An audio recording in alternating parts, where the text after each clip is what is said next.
Selamat pagi pemirsa, kami awali pagi Anda dengan informasi dari Semarang, Jawa Tengah. Kecelakaan beruntun melibatkan 3 kendaraan terjadi di Jalan Raya Semarang Solo, tepatnya di Terminal Banyumanik, Kota Semarang.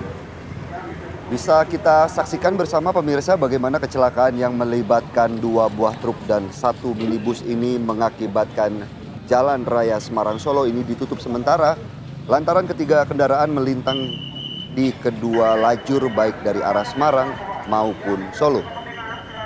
Kecelakaan diduga akibat remblong yang dialami oleh salah satu truk dari arah Solo menuju Semarang, kemudian menabrak truk lainnya yang berada di depannya, kemudian oleng ke jalur Semarang Solo dan terguling dengan menabrak minibus dari arah berlawanan.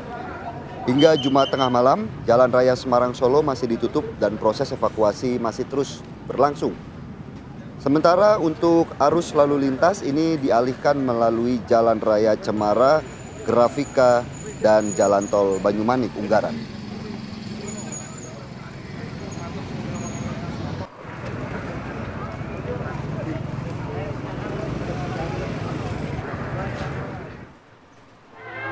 Dari Semarang kita bergeser ke Jeneponto, Sulawesi Selatan. Pemirsa, kebakaran rumah terjadi di kawasan permukiman padat penduduk di wilayah Desa Datara. Bisa kita saksikan bersama-sama bagaimana ya Andi Kumala besarnya kobaran api yang kemudian melahap rumah yang padat penduduk di sana. Iya, api tiba-tiba berkobar di saat penghuni rumah dan sebagian warga sekitar terlelap tidur. Dalam kondisi panik, warga berusaha memadamkan api dengan alat seadanya agar tidak merembet ke rumah lainnya. Material rumah yang mudah terbakar membuat api cepat membesar. Dugaan sementara api berasal dari korsleting listrik.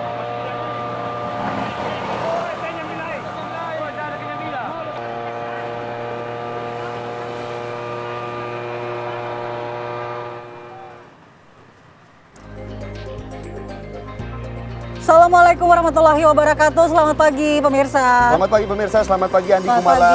Meskipun hari ini awal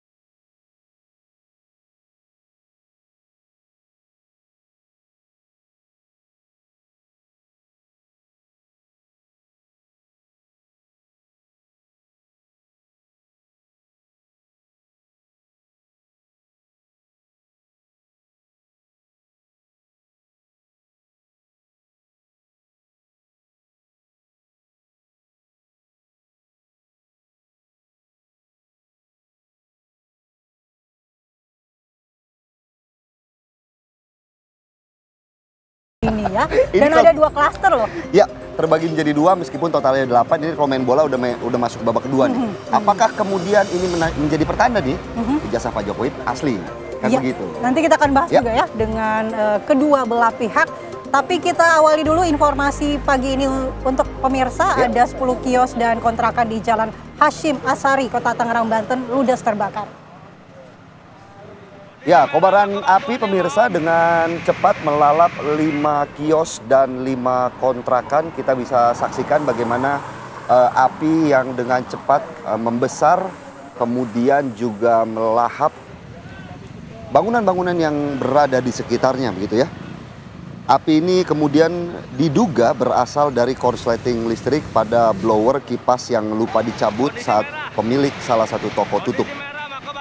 Akibatnya api kemudian dengan cepat merambat ke kios-kios lainnya hingga menyambar 5 kontrakan yang lokasinya tidak berjauhan.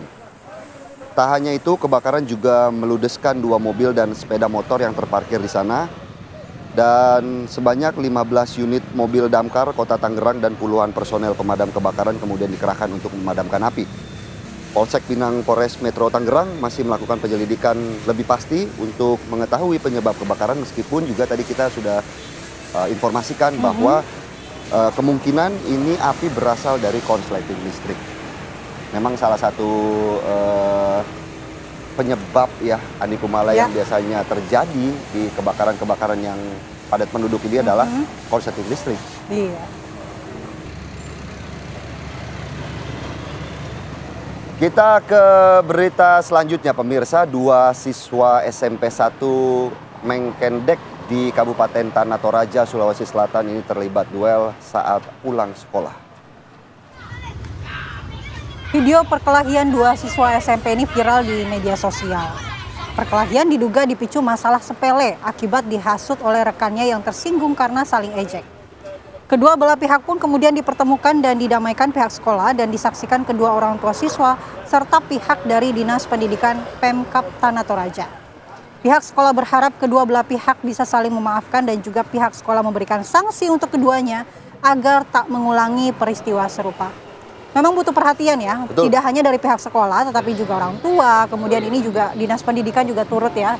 Dalam andil dalam penyelesaian konflik dari 2 pelajar ini. Karena sebenarnya yang lebih berbahaya bukan hanya duel dari 2 pelajar SMP ini, tetapi bagaimana kemudian efek kedepannya bisa saja menyebabkan tawuran karena kedua pelajar ini mungkin memiliki teman-teman yang juga simpatisan. Gitu.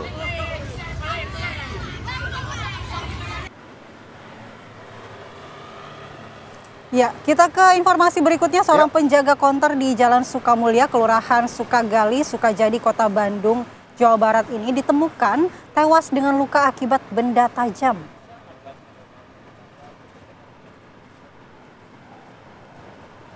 Korban ini seorang pria berusia 21 tahun pemirsa ditemukan tewas di dalam kamar mandi, di mana jenazah korban ditemukan oleh petugas Hansip yang melihat posisi pintu konter terbuka sebagian.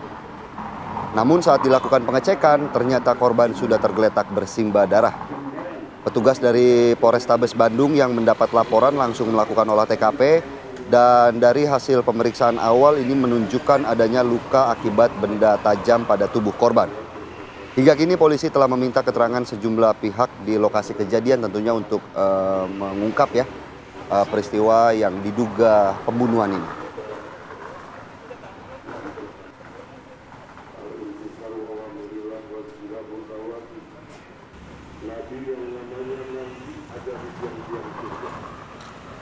Pemirsa, Polda Metro Jaya bersama tim Dokpol RS Polri hari kemarin resmi mengumumkan hasil identifikasi 2 kerangka manusia yang ditemukan dalam kondisi hangus terbakar di gedung PT ACC Kuitang, Senen, Jakarta Pusat.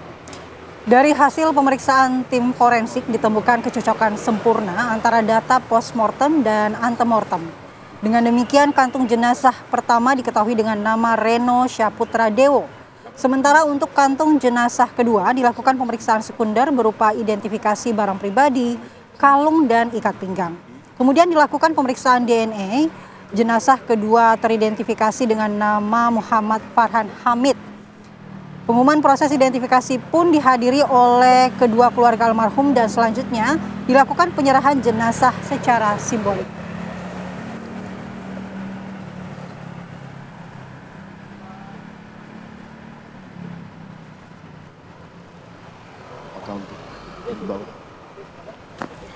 Diam.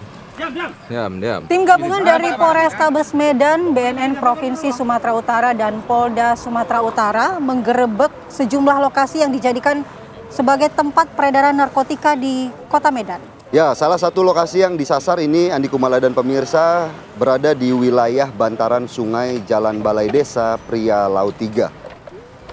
Di lokasi ini petugas menangkap sejumlah orang dan mengamankan narkoba. Selain itu, petugas turut membakar 3 gubuk yang dilapisi oleh kawat berduri dan dialiri listrik untuk melindungi para pengguna narkoba ketika adanya razia. Dari hasil operasi yang dilakukan selama sepekan ini, petugas berhasil mengamankan 59 orang serta barang bukti 35 kg sabu-sabu, 985 butir ekstasi, dan 178 cartridge vape yang mengandung narkotika.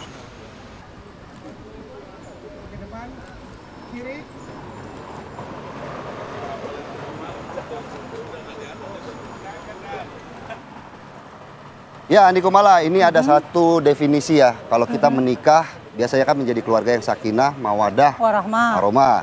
Tapi kalau kita lihat berita yang satu ini kayaknya pernikahan yang salah sasaran, salah arah. Kenapa nih? Karena ada aksi pencurian perhiasan yang ternyata ini dilakukan oleh pasangan suami istri di salah satu toko emas yang berada di Jalan Raya Jatibarang, Ketanggunan, Brebes, Jawa Tengah. Dan ini terekam kamera pengawas ya? Bahkan terekam kamera CCTV, dan dalam aksinya pelaku berhasil membawa kabur 3 perhiasan jenis kalung. Oke, walaupun kompak suami istri tapi tidak di jalur yang boleh. salah ya. Terlihat dalam rekaman kamera pengawas, kedua pelaku yang diduga sebagai pasangan suami istri mendatangi toko emas dan berpura-pura sebagai calon pembeli dengan menanyakan sejumlah kalung emas untuk memilih. Namun di saat karyawan toko lengah, pelaku langsung memasukkan perhiasan kalung ke sako bajunya. Usai berhasil menggasak 3 perhiasan kalung emas seberat 18 gram, kedua pelaku langsung kabur meninggalkan lokasi. Akibat aksi pencurian tersebut, pemilik toko mengalami kerugian mencapai lebih dari 20 juta rupiah. Kini pemilik toko telah melaporkan kasus pencurian tersebut ke aparat kepolisian setempat. Korban berharap pelaku segera ditangkap.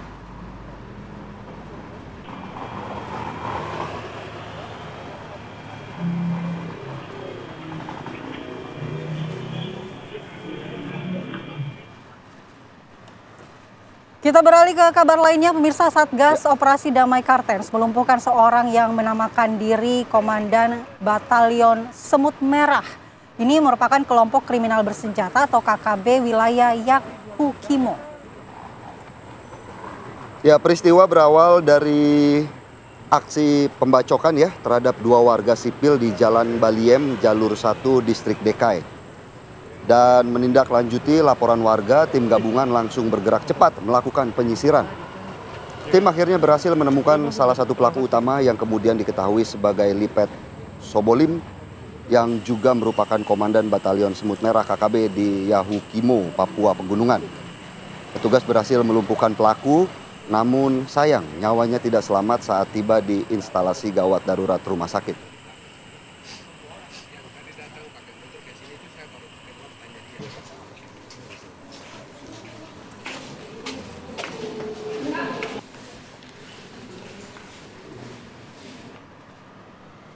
Ya pemirsa, sejumlah anggota TNI dan Polri masih terus berjaga di area SMA Negeri 72 Jakarta usai 9 jam menggelar olah tempat kejadian perkara. Informasinya akan kami hadirkan sesaat lagi.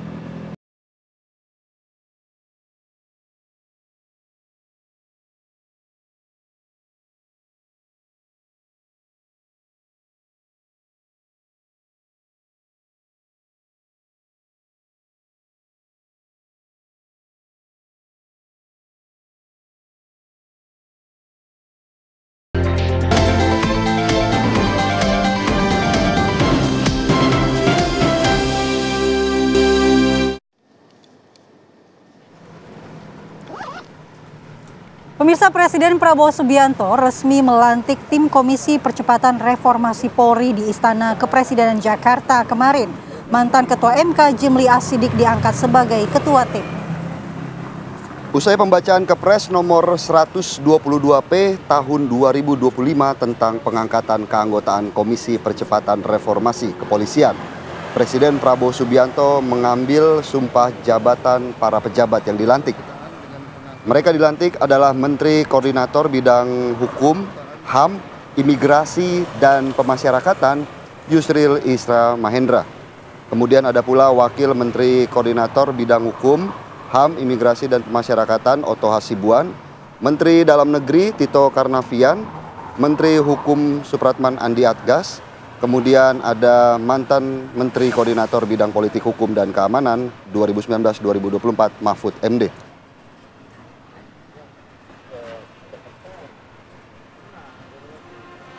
Ada juga mantan Ketua Mahkamah Konstitusi Jimli Asidik, 2 mantan Kapolri yaitu Idam Aziz dan Badrodin Haiti, Penasehat Khusus Presiden Bidang Keamanan dan Ketertiban Masyarakat Ahmad Doviri, dan Kapolri Listio Sigit Prabowo.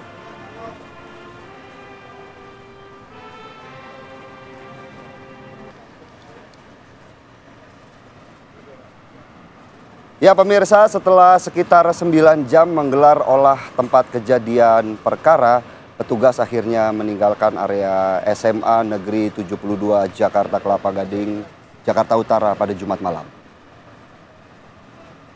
Petugas terdiri dari tim Puslapor Polri, Inafis Polres Metro Jakarta Utara hingga tim Jihandak Brimob Polda Metro Jaya. Diperkirakan petugas membawa sejumlah barang yang nantinya akan diperiksa lebih lanjut. Sementara lokasi kejadian di areal SMA Negeri 72 Jakarta masih mendapatkan penjagaan ketat. Sejumlah anggota TNI Polri masih berjaga-jaga di depan gerbang sekolah tersebut.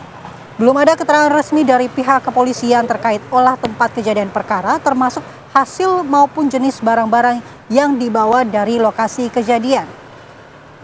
Informasinya hari ini akan diumumkan hasil olah TKP, namun juga masih menunggu kepastian dari kepolisian. Sementara itu pemirsa, tim Puslapor Mabes Polri melakukan penggeledahan rumah yang merupakan tempat tinggal diduga pelaku yang terlibat dalam ledakan di SMA Negeri 72 Kelapa Gading, Jakarta Utara. Ya, rumah tinggal itu berada di Jalan Mahoni 1, Sukapura, Cilincing, Jakarta Utara, di mana petugas menutup akses jalan menuju rumah dengan memasang garis polisi di tengah jalan. Ketua RT setempat mengungkapkan rumah yang digeledah merupakan tempat usaha makanan yang ditinggali oleh orang tua serta terduga pelaku. Diketahui pelaku tidak bersosialisasi dengan masyarakat dan cenderung tertutup. Dari dalam rumah yang digeledah, tim Puslapor Mabes Polri keluar sambil membawa kardus berisi barang-barang yang diduga terkait dengan ledakan.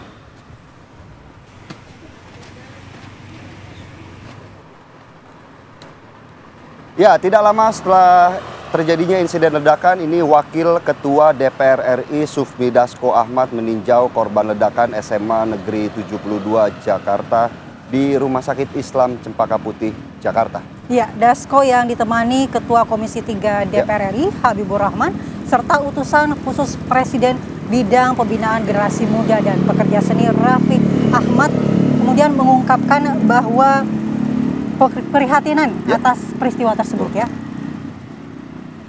Yang pertama-tama kami sampaikan keprihatinan yang mendalam atas terjadinya peristiwa yang tidak diinginkan ini.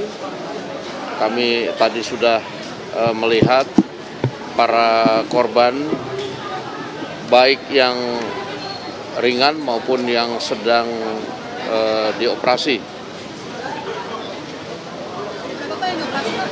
Yang dioperasi ada 4, yang kemudian masih dalam perawatan sekitar 20, kira-kira 8 yang... Ya pemirsa, ledakan yang terjadi di SMA Negeri 72 Jakarta, Kelapa Gading, Jakarta Utara ini mengakibatkan puluhan orang terluka. Polisi menemukan senjata api mainan di lokasi kejadian. Bagaimana kemudian perkembangan dari kasus ini? Kita akan bahas di segmen selanjutnya. Tetaplah bersama kami di Apa Kabar Indonesia, Pak.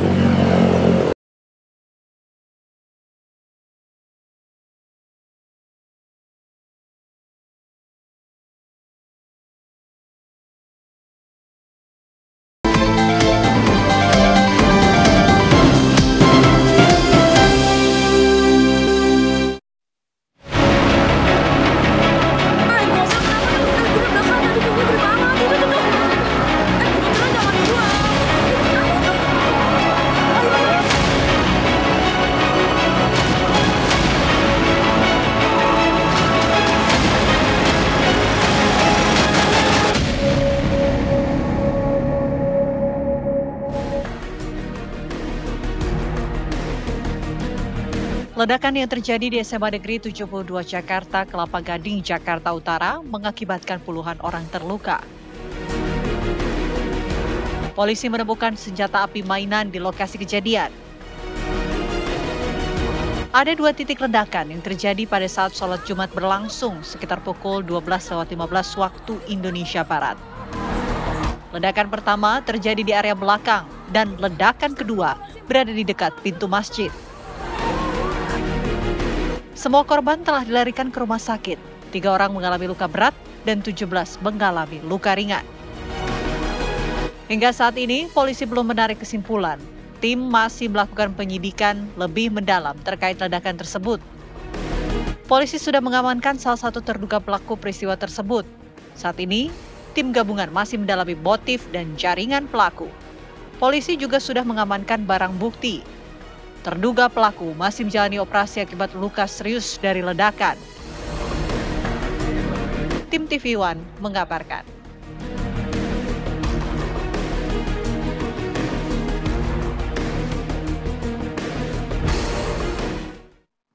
Kapolri Jenderal Listio Sigit Prabowo membeberkan hasil penyelidikan terkait ledakan di SMA Negeri 72 Jakarta, Andi Kumala. Ya, saat ini polisi masih mendalami identitas hingga latar belakang pelaku teror.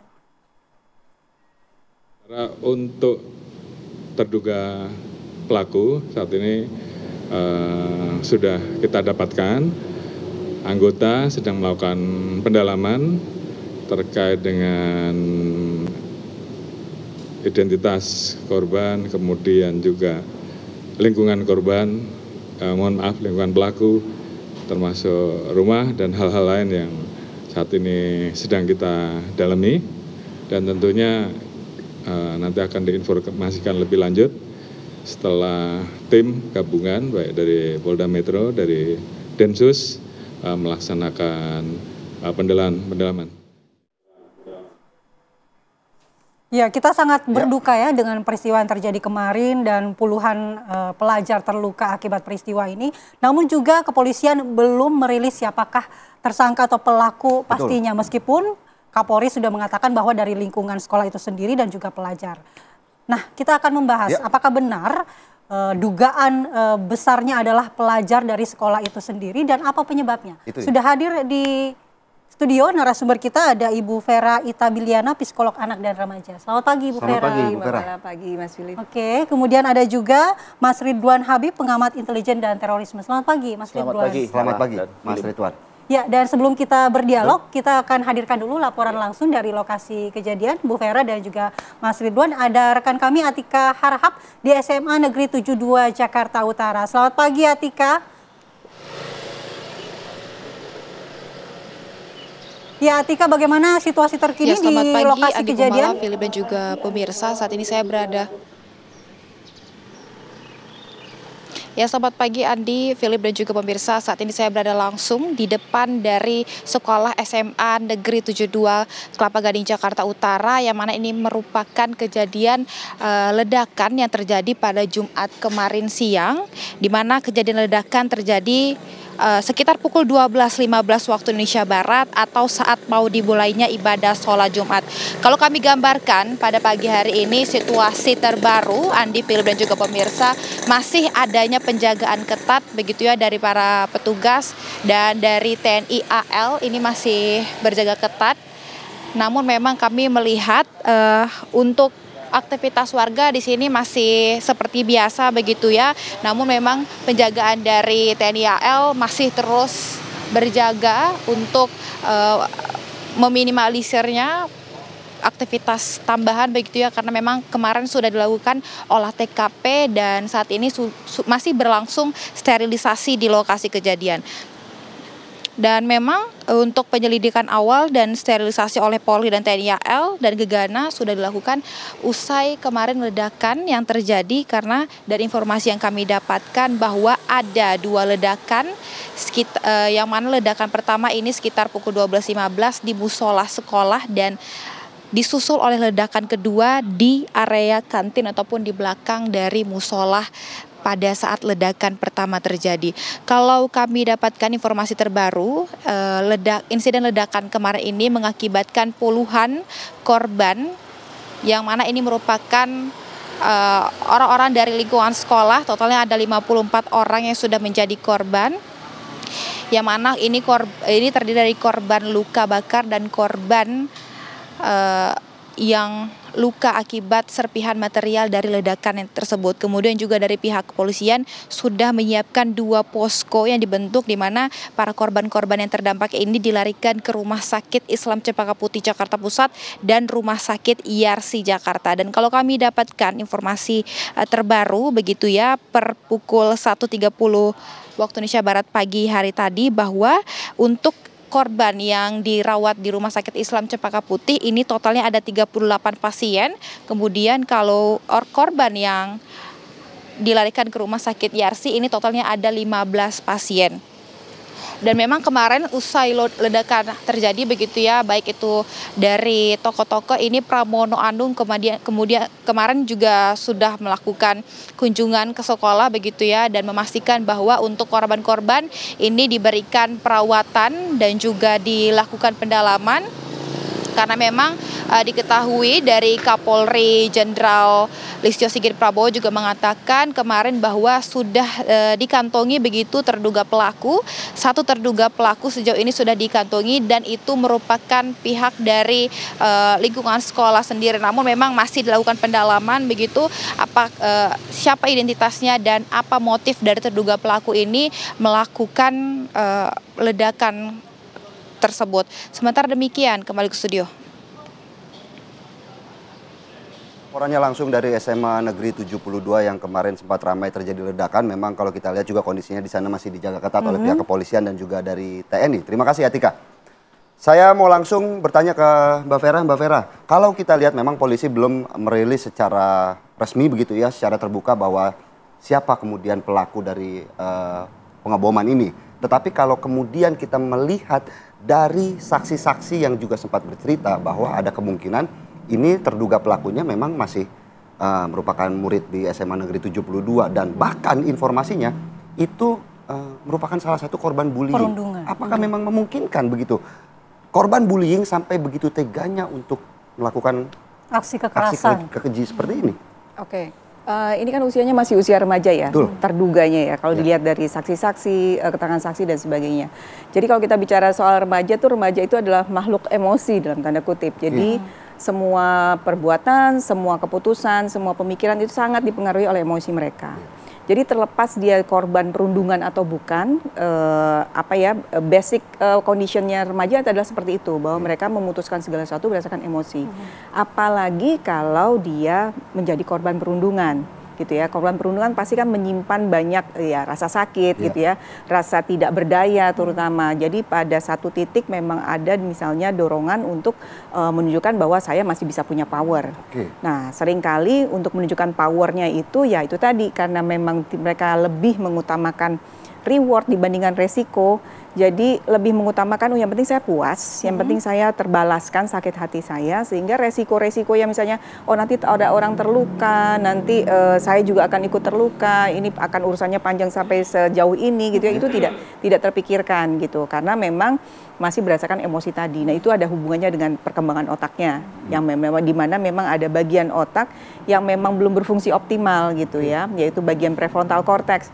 Nah, prefrontal cortex ini sebenarnya yang menahan seseorang untuk mempertimbangkan bahwa apakah dia sudah mengambil keputusan yang tepat atau belum. Artinya usia remaja ini merupakan usia yang rentan, lebih rentan untuk adanya aksi-aksi seperti ini. Iya, sangat rentan gitu. Jadi kalau kita lihat berita-berita anak-anak remaja terlibat tawuran gitu ya, coba-coba minuman keras, narkoba dan sebagainya gitu ya, perilaku-perilaku yang berisiko kan terjadinya di usia remaja. Mbak Mala sama Mas Philip kan dulu pernah remaja juga kan gitu ya. Pasti pernah melakukan sesuatu yang kalau dipikirkan sekarang gitu ya, kalau diingat lagi sekarang, kok saya dulu nggak pikir ya, kok saya dulu bodoh banget ya. Nah, itulah karena di masa remaja memang rentan sekali untuk mengambil keputusan yang salah, untuk melakukan tindakan yang kurang tepat. Yang kalau kita pikir kok nggak pikir panjang sih, gitu ya, akibatnya apa dan sebagainya. Karena mereka masih berdasarkan emosi. Tapi gitu. di titik mana sih emosi dari remaja itu, apalagi kalau dia merupakan korban perundungan, bisa kemudian terakumulasi menjadi tindakan kekerasan semacam ini? Nah, ini tentu saja dipengaruhi sama lingkungan ya. Jadi tidak semua korban perundungan melakukan tindakan ekstrim seperti ini. Kalau memang ini kan masih tahap penyelidikan ya, gitu ya, belum dipastikan juga bahwa ini korban perundungan.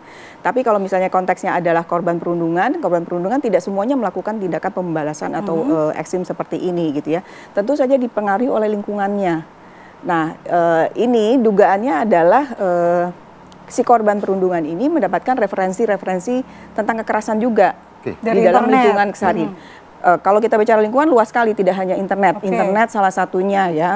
Kalau internet itu banyak macamnya juga, bisa dari video yang dia lihat, game yang dia biasa mainkan, atau anak ini juga tumbuh di lingkungan yang memang terbiasa dengan kekerasan.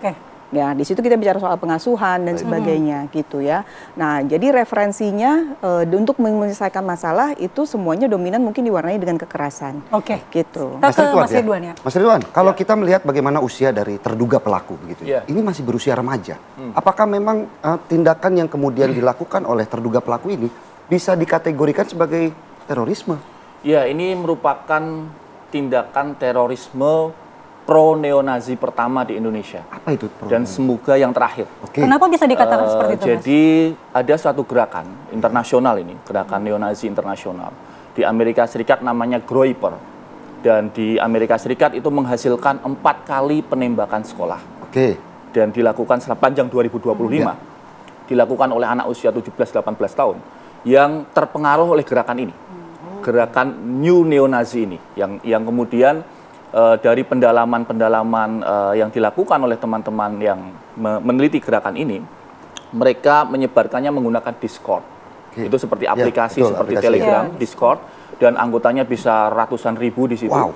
Dan kemudian di situ termasuk juga panduan-panduan untuk membuat senjata, panduan untuk mencari bahan peledak, panduan untuk merakit, ada di Discord. Tapi apakah ada indikasi bahwa gerakan ini juga sudah masuk ke Indonesia? Yes, itu yang kemudian sangat mengkhawatirkan kami, karena kalau ini adalah kejadian pertama, kita meyakini bahwa tentu saja, semoga tidak, tentu saja ini bisa menginspirasi anggota-anggota atau member-member lain yang masih berada senyap di dalam grup-grup Discord itu.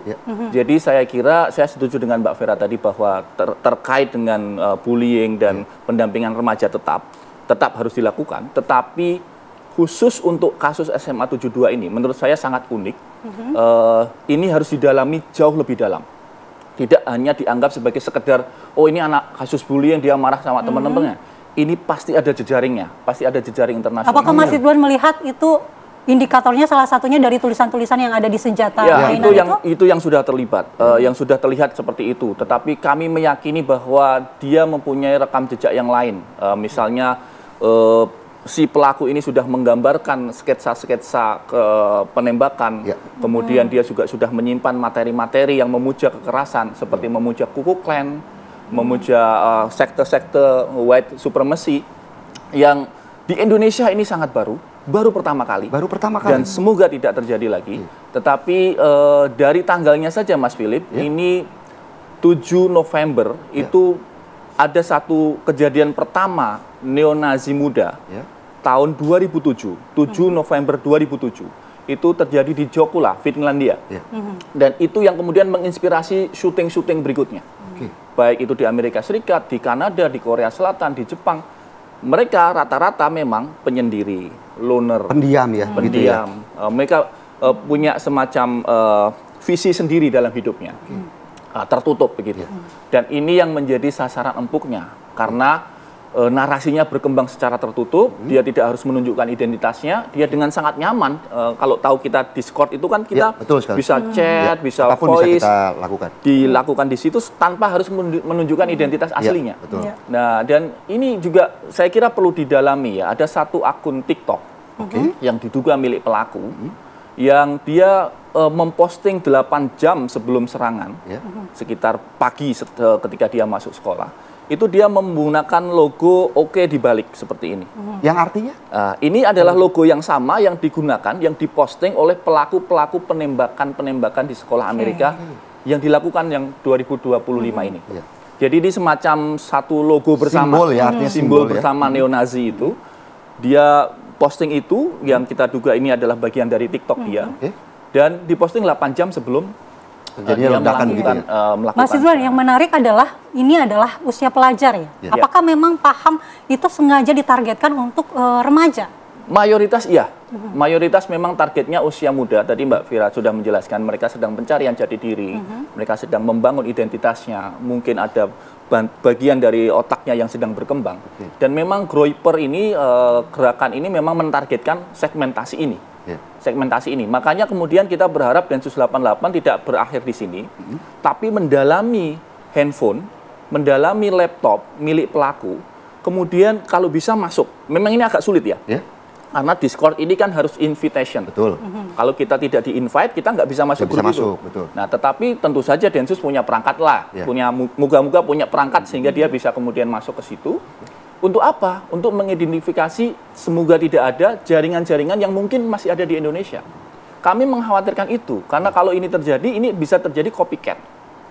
Ditiru. Di tempat bisa lain. menjadi inspirasi untuk pelaku-pelaku lain yang Dan mungkin ini bahaya saja begitu ya gerakannya seperti itu. Dan juga saya mau bertanya ke Mbak Vera nanti bahwa di mana kemudian ini peran-peran dari pendidikan, sekolah, keluarga untuk juga ikut mencegah aksi-aksi seperti ini terulang kembali. Tapi di segmen selanjutnya, Mbak Vera, tetaplah bersama kami di Apa Kabar Indonesia Pagi.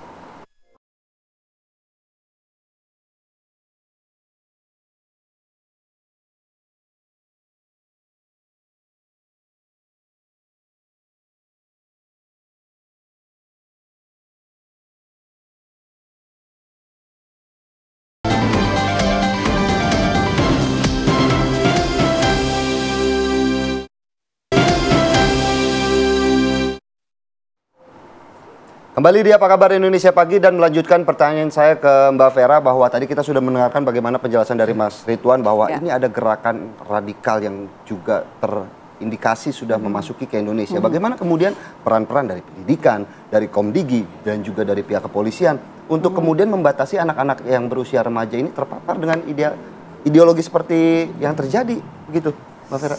Sayangnya, kalau saya bisa bilang usaha kita belum maksimal nih untuk membendung semua informasi, semua akses gitu ya, yang masuk ke dalam gadgetnya anak-anak kita, gitu.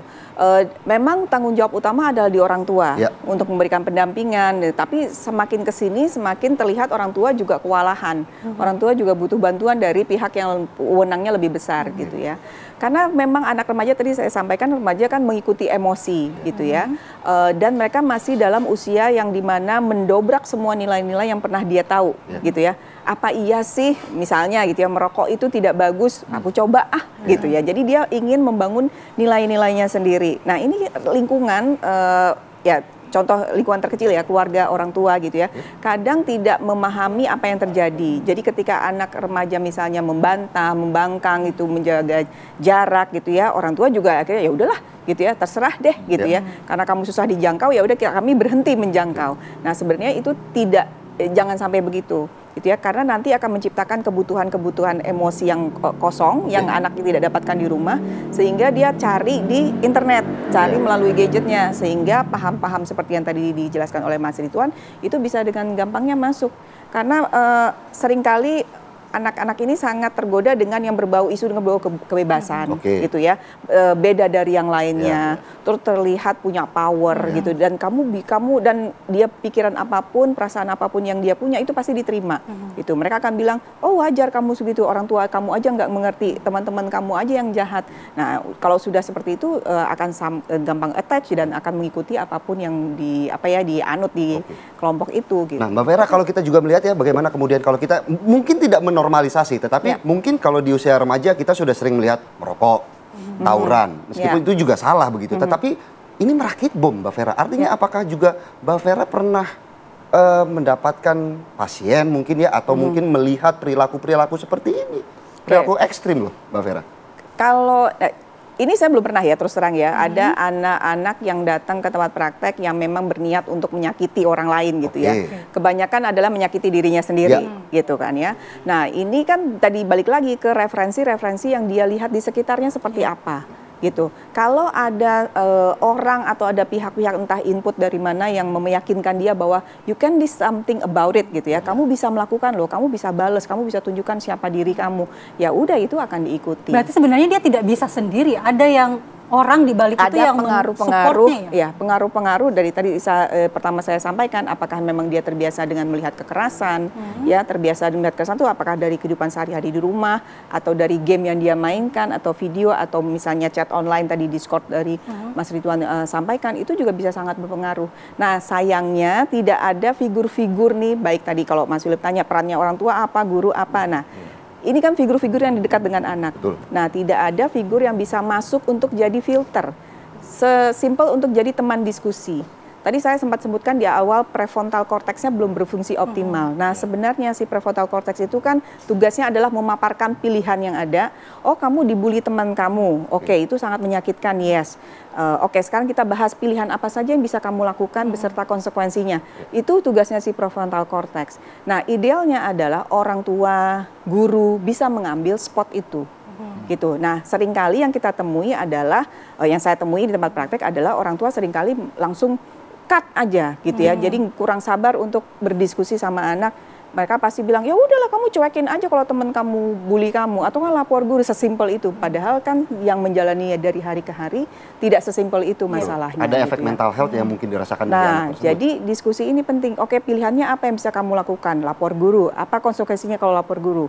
Didiamkan saja. Apa konsekuensinya? Itu kita bantu. Oh, oke, kamu datang ke sekolah untuk menyakiti teman-teman kamu, itu apa konsekuensinya? Itu termasuk juga dibahas. Sehingga si anak ini juga ada waktu, ada jeda untuk cooling down, untuk meredakan emosinya, dia mendapatkan support yang tepat gitu ya, dukungan yang tepat dari lingkungan, bukan dari orang-orang yang memberikan pengaruh justru malah dia melakukan sesuatu yang negatif. Gitu. Saya mau ke Mas Ridwan. Mas Ridwan ini kan merakit bom, kemudian Anda tadi mengatakan bahwa ada indikasi paham neonasi atau radikal yang masuk melalui mungkin internet yang diakses atau mungkin ada dari lingkungan sekitar. Apakah itu tidak bisa dideteksi? Karena kan Mas Ridwan saja mengetahui bahwa ini sudah masuk ke Discord nih. Ya, memang ini satu gerakan baru ya di ranah kontraterorisme di Indonesia. Kalau selama ini teman-teman di BNPT, BIN dan Densus itu memonitor terorisme klasik, misalnya jejaring ISIS, jejaring kelompok radikal kanan teroris kanan ya, yang kemudian ideologinya juga menginspirasi anak-anak muda untuk melakukan hal yang sama, tetapi beda arahnya. Nah, saya kira malah ini menjadi alarm tanda bahaya. Moga-moga ini yang terakhir dan ini harus segera dilakukan semacam patroli cyber yang cukup intensif.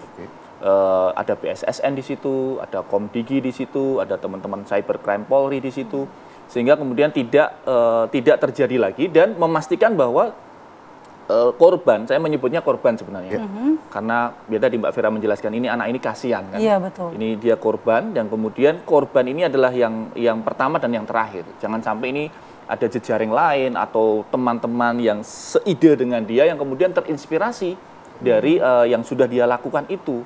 Oh, si ini bisa melakukan nih di 72, kita harus melakukan hal yang sama, ini bahaya banget. Atau mungkin Ini juga yang dari harus pihak segera kepolisian dilakukan, antisipasi. tidak, atau mungkin juga kaget ya Mas Ritono, artinya tidak menyangka bahwa ternyata aksi-aksi keji seperti ini bisa dilakukan oleh usia remaja. Ya, karena memang selama ini pemantauan kontraterorisme itu dilakukan ke arah kelompok klasik tadi yang saya sebut klasik tadi. Dan itu kan secara statistik sudah sangat turun. Pengeboman terakhir untuk kelompok, saya menyebutnya mungkin Islam radikal gitu ya.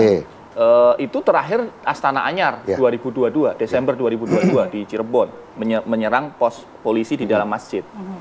Itu terakhir 2022 dan kemudian semakin menurun ya. Semakin menurun, bahkan tidak ada sehingga ketika terjadi 72 semua terkaget-kaget, terhenyak bahwa ternyata tidak hanya jaringan klasik ini, ternyata ada jaringan baru ini yang juga berbahaya, grouper ini, white supremacy neonazi ini yang juga mengincar adik-adik kita usia 17, 18 yang kemudian sedang dalam proses mencari jati diri. Artinya ini sudah bisa menjadi ancaman buat negara? Harusnya iya. Saya sungguh berharap tidak berhenti pada oh ini anaknya korban bullying, oh ini anaknya harus pendampingan health. Iya itu penting, pendampingan mental, iya itu penting banget.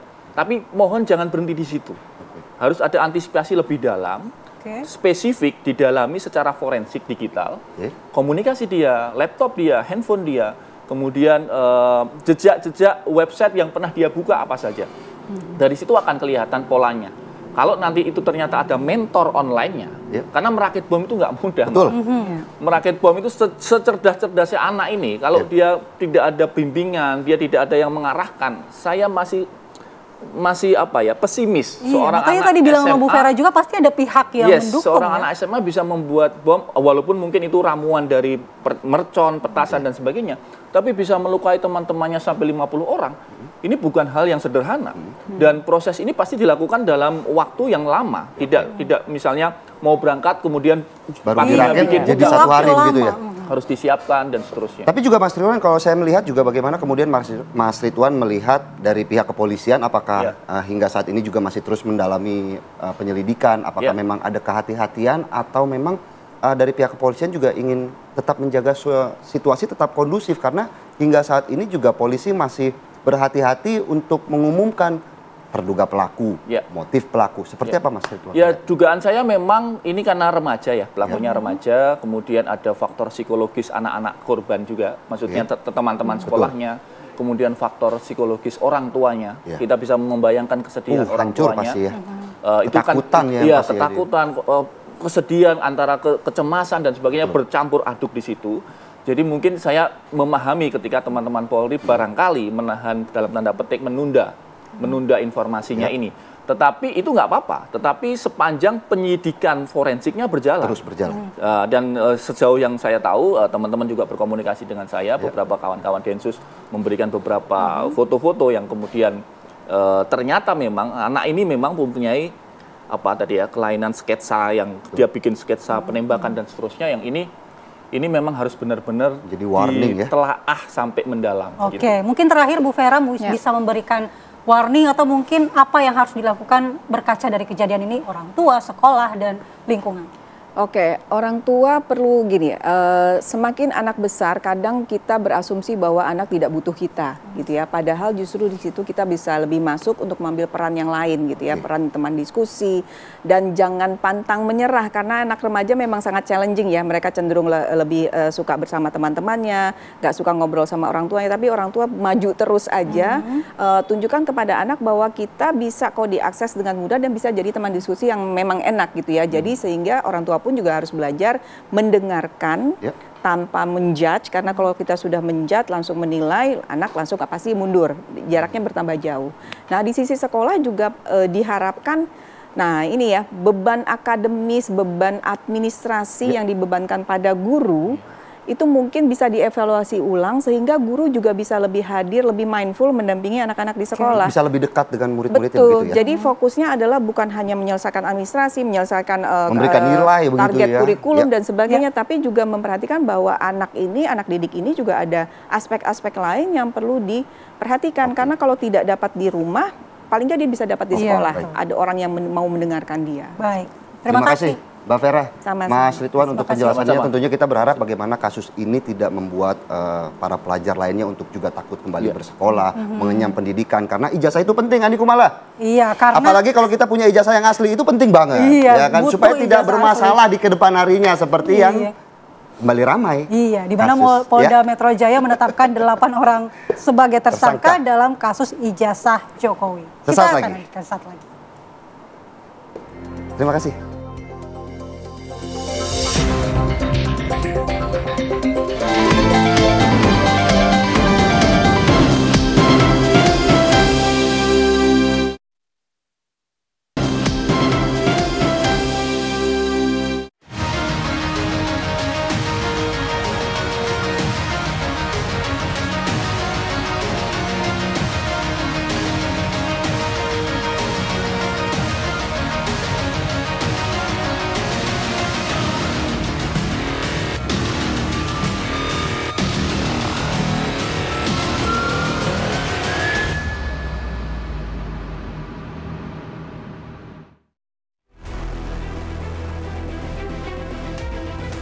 Drama tuduhan ijazah palsu Presiden ke-7 Republik Indonesia Joko Widodo akhirnya memasuki babak baru. Polisi menetapkan 8 orang sebagai tersangka pencemaran nama baik atas tudingan ijazah palsu Jokowi. Sebelum menetapkan 8 tersangka, polisi telah memeriksa 130 saksi dan 22 ahli dari berbagai lembaga, termasuk melakukan pemeriksaan laboratorium forensik. Sebelumnya, Joko Widodo melaporkan sejumlah pihak, termasuk Roy Suryo dan Dr. Tifa yang menyebut ijazah sarjana UGM-nya palsu ke Polda Metro Jaya. Usai melakukan penetapan tersangka, Polda Metro Jaya akan segera melayangkan surat panggilan pemeriksaan terhadap 8 tersangka kasus tuduhan ijazah palsu Joko Widodo. Tim TV One mengabarkan.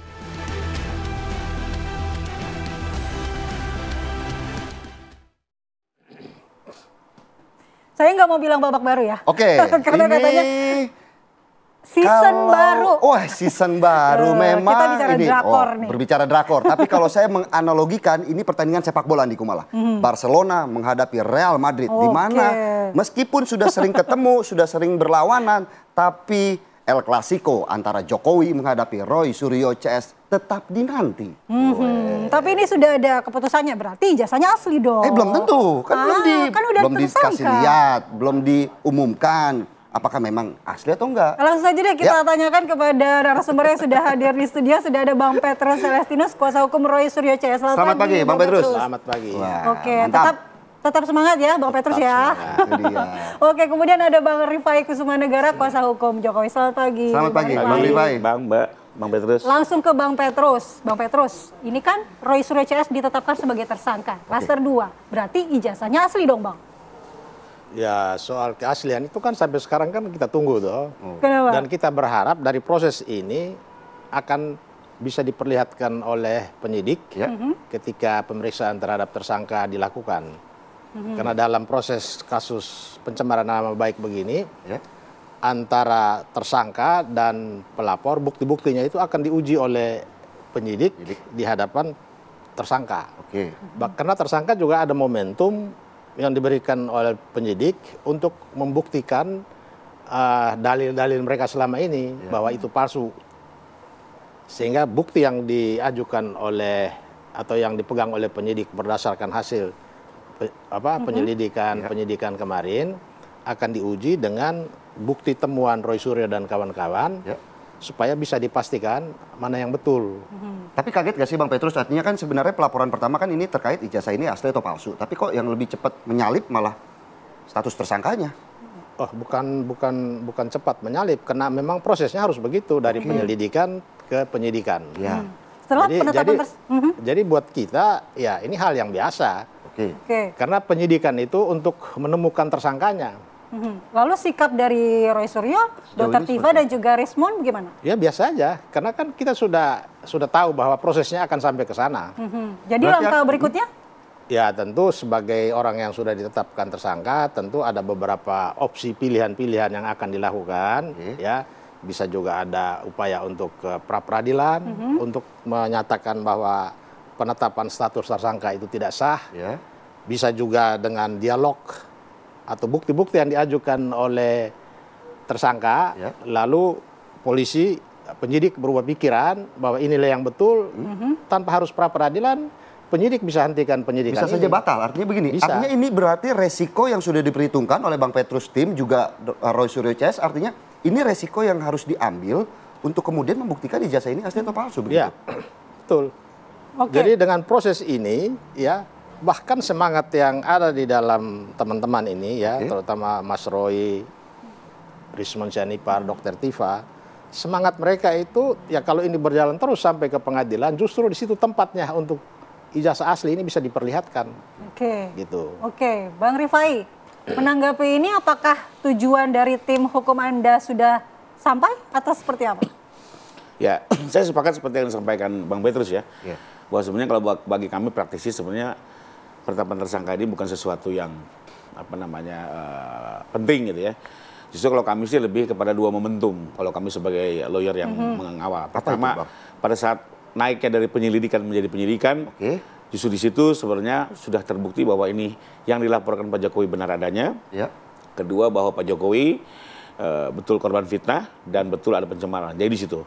Nah, dalam proses penyidikan memang tadi benar ada 2 tugas penyidik, mencari siapa tersangka, kedua mengumpulkan alat bukti. Nah, momentum berikutnya yang buat kami menjadi perhatian adalah penerimaan berkas oleh jaksa. Sementara kalau soal tersangka buat kami sih itu sesuatu yang biasa ya. Apalagi kalau Pak Jokowi sih kembali lagi dari awal concern dia bukan siapa tersangka, berapa jumlah tersangka, tapi lebih kepada keasal ijazahnya bisa diuji di pengadilan secara terbuka dan diikuti oleh publik. Lalu kedua, bahwa nama baiknya bisa dipulihkan. Berarti timnya kuasa hukumnya dari Pak Jokowi sendiri mengaku juga artinya sama dengan tim dari kuasa hukumnya Pak Roy Suryo CS. Tidak kaget bahwa penetapan tersangka ini juga sudah diperhitungkan, sudah diprediksi. Mekanisme yang harus berjalan sebagaimana mestinya sesuai amanah undang-undang. Jadi memang tahapan ini harus terjadi. Jadi santai aja begitu. Betul. Kalau kami justru lebih yang tadi pada saat naiknya dari penyelidikan ke penyidikan justru gitu ya. Dan nanti pada saat diterima berkas oleh jaksa penuntut umum. Apakah juga ini juga momen yang ditunggu-tunggu oleh tim dari Pak Jokowi untuk kemudian ini momentum yang untuk membuktikan bahwa ijazah ini asli? Kalau kami justru kalau soal asli, kalau buat kami sudah clear ya. Justru bukan di sini. Pada saat di Barreskrim, laporan pertama kali dilaporkan oleh Egy Sujana dan kawan-kawan, lalu dihentikan penyelidikannya, maka buat kami itu di situ sudah selesai. Tapi menurut Bang Petrus itu masih bisa diuji di pengadilan.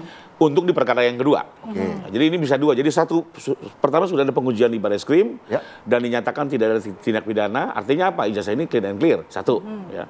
Lalu karena di kasus yang kami laporkan ini ada tindak pidana fitnah, maka soal fitnah ini harus dibuktikan. Bagaimana caranya? Ya soal ijazah diuji kembali. Dan buat kami nggak ada masalah. Apalagi yang tahap pertama sudah clean and clear ya. Dan hasil laporannya juga lebih kurang kan kita lihat clean and clear. Bahkan yang sekarang ini jauh lebih komprehensif. Waktu dulu hasil laporannya Barreskrim kan sempat dipersoalkan. Kenapa hanya ijazah dengan teman-temannya, jangan-jangan semua temannya palsu, kata Bang Roy gitu ya. Gitu ya. Terus kenapa, ya banyak pertanyaan. Nah semua pertanyaan ini sudah dikompulir oleh penyidik Polda dan diuji ulang oleh Barreskrim dan sekarang tuh bahkan sampai 500 bukti. Ijazah Pak Jokowi itu dibandingkan bukan hanya dengan fakultas hukum, tapi dengan fakultas lainnya. Yang diuji di lapor pun bukan hanya ijazah, tapi juga pengesahan skripsi dan segala macamnya. Jadi buat saya justru lebih terang benderang. Ya, nanti kita lanjutkan ya dialog kita, termasuk Bang Petrus nanti menanggapi soal pasal berlapis nih yang dikenakan. Tapi kita jeda terlebih dahulu di Apa Kabar Indonesia Pagi.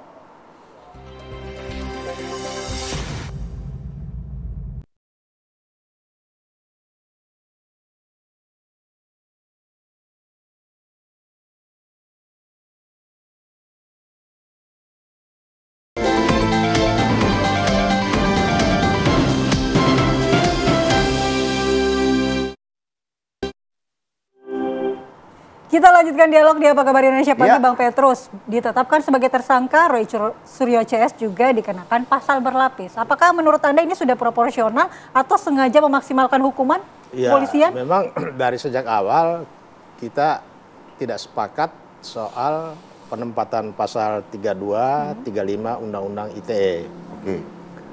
Karena pasal-pasal itu jauh dari apa yang disangkakan di dalam pasal utama mengenai pencemaran nama baik itu.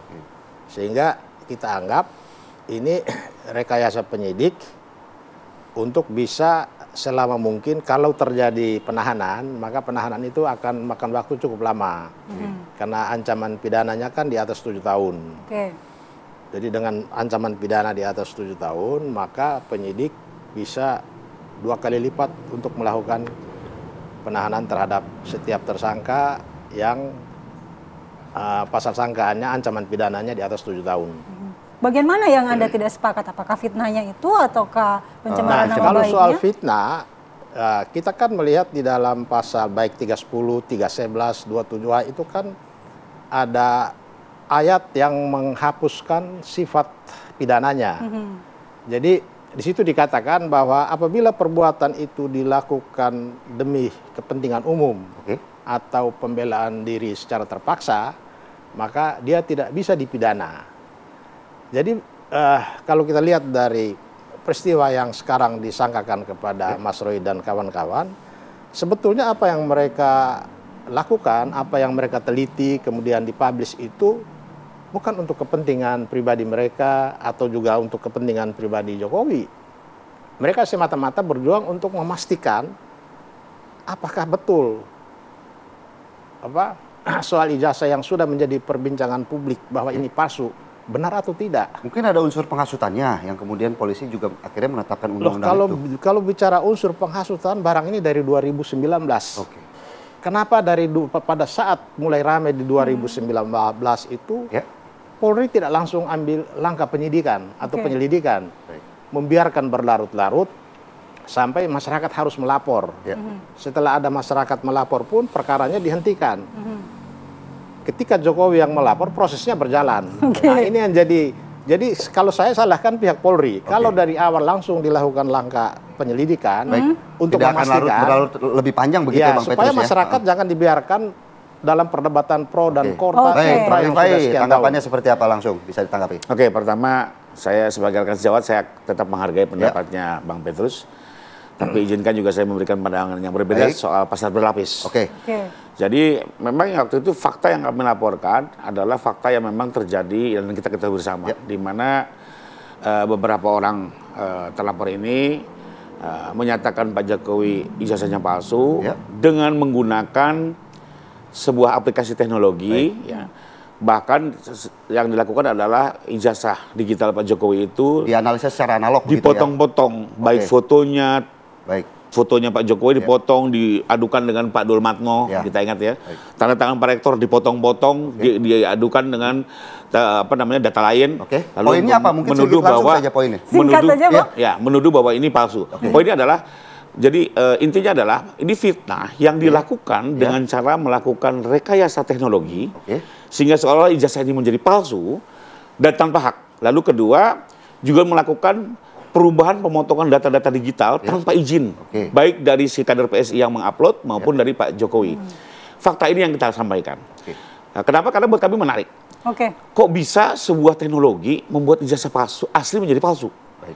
Pak Jokowi yang betul-betul kuliah dan menerima ijazah ini kan tentunya keris. Ini didalami.